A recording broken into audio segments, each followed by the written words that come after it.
Assalomu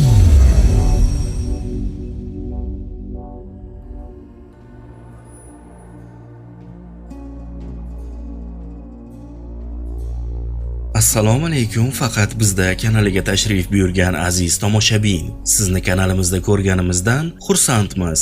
Kanalimizga a'zo bo'ling va like bosib bizni qo'llab-quvvatlashda davom eting.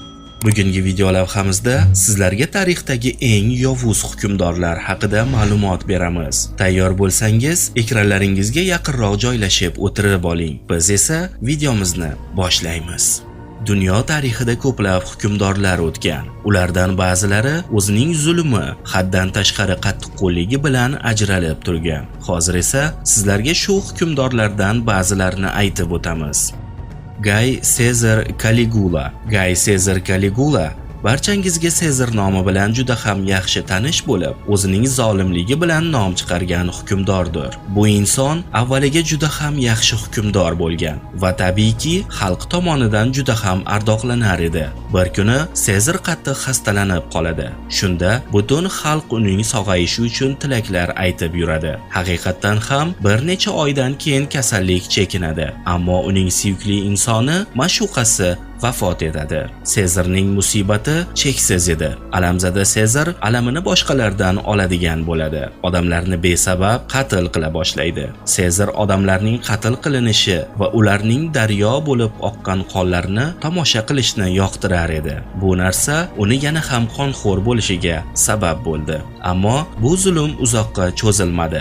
Sezarning ustozi bo'lmish Cassius tomonidan uyushtirilgan suiqasdda u qattiq yaralanadi va halok bo'ladi.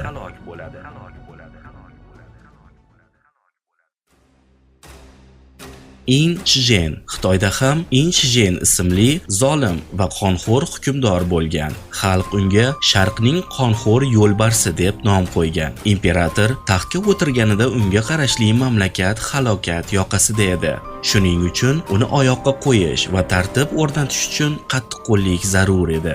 Mamlakatga bostirib kelayotgan barcha dushman qo'shinlari yer bilan bir qilinar edi. Bu imperator faqatgina o'ziga nisbatan bo'lgan sadoqat va fidokorlikni tan olar, itoat etmaganlarni esa boshlarini tanasidan judo qilar edi. Mana shunday diktaturaga qaramay, mamlakatda yo'llar, binolar qurilar, yangi shaharlar bunyod etilar edi. Buyuk Xitoy devori ham aynan In Chizhen hukmdorligi davrida barpo qilingan.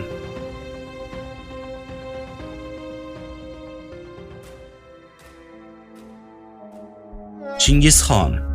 Chingizxon Xitoydan tortib Kiyevgacha bo'lgan xalqlarning hammasini qo'rquvga solgan. Zulmi va ulug'vorligi bilan bir necha asrlar hukm surgan buyuk Mo'g'ullar imperiyasiga asos solgan. Chingizxon dushman va sotqinlarga nisbatan qonxo'r bo'lgan, sadoqat va do'stlikni esa qadrlagan.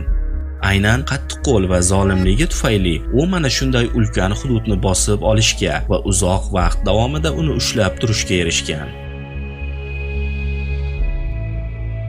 Yuliy II. Munofiq va ayyor Yuliy II maqsadiga har xil yo'llar bilan erishar edi. Mard va saxiy bo'lish kerak bo'lsa shunday bo'lar edi. Yovuz va zolim bo'lish kerak bo'lsa sotqinlikdan ham, qotillikdan ham qaytmas edi. Yoshlik davrida odamlarni o'g'irlab, ularni qullikka sotar edi. Ruhoniy bo'lganida esa bosqinchi va qotillarni yo'qlab chiqar edi. U xalqlar va mamlakatlarni bir-birlariga qarshi qayrashni juda xush ko'rar edi. Qonli urushlarni uyushtirar edi. Mana aziz tomoshabin, bugungi video lavhamiz shundan iborat edi. Video lavhamiz oz bo'lsa ham sizga yoqdi degan umiddamiz. Agar rostdan ham shunday bo'lsa, like bosib, bizning kanalimizga a'zo bo'lishni unutmaysiz degan umiddamiz. Keyingi video lavhalarimizda ko'rishguncha.